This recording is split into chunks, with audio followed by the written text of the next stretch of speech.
Maharashtra diaries में आज हम बात करेंगे मुंबई से सटे मीरा रोड की, जो पिछले कुछ दिनों से लगातार चर्चा का विषय बना हुआ है।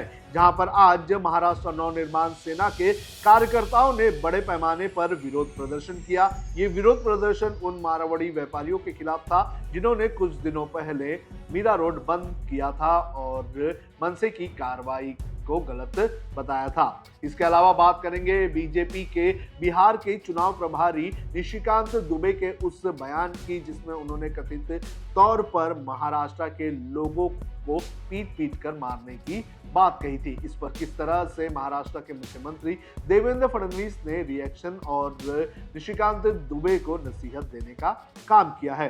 इसके अलावा बात करेंगे महाराष्ट्र के छत्रपति संभाजी नगर के एक कथित घोटाले की, एक होटल के कथित घोटाले की, जिसके अंदर एकनाथ शिंदे के मंत्री संजय सिरसाट के बेटे को कम दामों पर होटल देने का आरोप लगाया गया है और किस तरह से इस पूरे मामले पर जांच के आदेश भी महाराष्ट्र के मुख्यमंत्री देवेंद्र फडणवीस की तरफ से दिए गए हैं।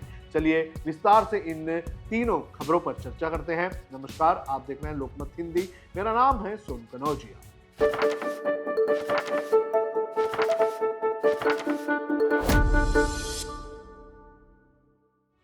सबसे पहले बात करेंगे मीरा रोड की। तस्वीरें आप देख सकते हैं कि ये तस्वीरों में किस तरह से जो महाराष्ट्र नवनिर्माण सेना के कार्यकर्ता जो हैं वो विरोध प्रदर्शन करते हुए नजर आए। आपको बता दें कि पिछले कुछ दिनों से मुंबई से सटा हुआ ये जो मीरा रोड का इलाका है, ये चर्चा का विषय बना हुआ है। कुछ दिनों पहले महाराष्ट्र नवनिर्माण सेना के कार्यकर्ताओं ने यहाँ के एक व्यापारी को इसलिए मारा था क्योंकि वो मराठी में बात नहीं कर रहा था और इसके बाद ये विरोध इतना बढ़ गया कि जो व्यापारी संगठन थे उन्होंने एक दिन के लिए मीरा रोड बंद का ऐलान किया था और प्रोटेस्ट किया था और उसके जवाब में आज महाराष्ट्र नवनिर्माण सेना के कार्यकर्ताओं ने विरोध प्रदर्शन किया। हालांकि पुलिस ने पहले उन्हें परमिशन नहीं दी थी और महाराष्ट्र नवनिर्माण सेना के कार्यकर्ताओं को अरेस्ट करने का भी काम किया गया। आपको बता दें कि पुलिस को जैसे ही पता चला कि महाराष्ट्र नवनिर्माण सेना के कार्यकर्ता मीरा रोड में विरोध प्रदर्शन करने वाले हैं, तो उसके पहले ही जो महाराष्ट्र नवनिर्माण सेना के जो कार्यकर्ता थे उन्हें रात से ही हिरासत में लेने का काम शुरू कर दिया गया। महाराष्ट्र में जो महाराष्ट्र नवनिर्माण सेना के थाने पालघर के जो अध्यक्ष हैं अविनाश जाधव, उनको रात को 3 बजे ही पुलिस ने हिरासत में ले लिया और उसके बाद जितने भी महाराष्ट्र नवनिर्माण सेना के कार्यकर्ता मीरा रोड पहुंच रहे थे, विरोध प्रदर्शन कर रहे थे, उन सभी लोगों को जो पुलिस थी उसने हिरासत में लेने का काम किया। आप भी सुनिए क्या कहना है स्थानीय डीसीपी का। क्या माहौल है और क्या संदेश सबसे पहले देना चाहेंगे कि टुकड़ों में लोग इकट्ठा हो रहे हैं? इसमें हम लोगों ने परमिशन जो हमसे मांगी गई थी, हमने जो हाईकोर्ट का जजमेंट है उसके आधार पे लोगों से कहा था कि आप परमिशन लीजिए, कोई दिक्कत नहीं है, खाली रूट थोड़ा सा चेंज कर दीजिए। और इसके अलावा हमारे पास कुछ इंटेलिजेंस इनपुट्स भी थे जिसके मद्देनजर शहर में कायदा व्यवस्था रखने के हमने ये निर्णय लिया और कुछ लोगों को हमने डिटेन किया है। मेरी शहरवासियों से यही अपील है कि शहर में कायदा व्यवस्था बहाल करने के लिए पुलिस को सहकार्य करें। एक यहाँ पे अफवाह इस तरह की फैलाई गई है कि कुछ दिन पहले व्यापारी लोगों का मोर्चा निकला था, तो व्यापारी लोगों के मोर्चे को परवानगी दी गई, हमको नहीं दी गई। ऐसा नहीं था, उनको भी परवानगी नहीं दी गई थी और हमने उनको भी नहीं दी थी और उन्होंने जब रास्ते पे आए थे तो उनके ऊपर एफआईआर दी। अविनाश जी बोलिए। अविनाश जाधव को डिटेन किया गया है, क्या प्रोसेस होगा?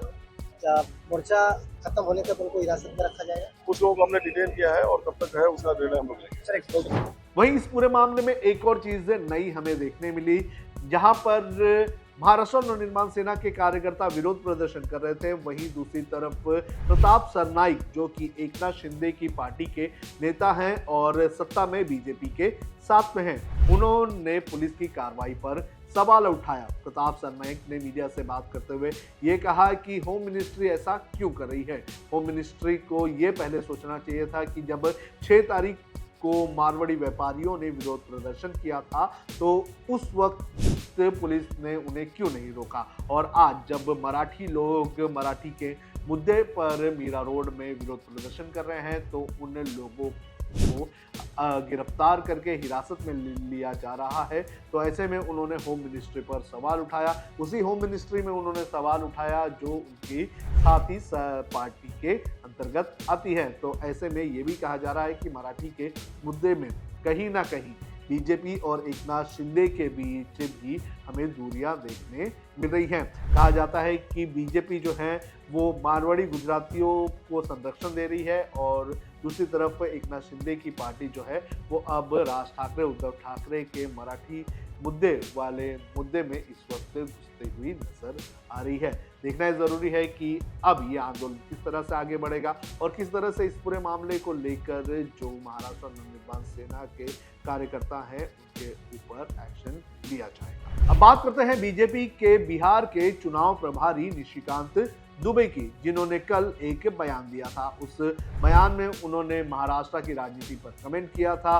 उद्धव ठाकरे, राज ठाकरे पर उन्होंने तीखा हमला करते हुए उन्होंने ये भी कथित तौर पर कहा था कि महाराष्ट्र के लोग अगर बिहार में आएंगे तो उन्हें पटक कर मारा जाएगा। और अब इसी को लेकर महाराष्ट्र के मुख्यमंत्री देवेंद्र फडणवीस का रिएक्शन आया है।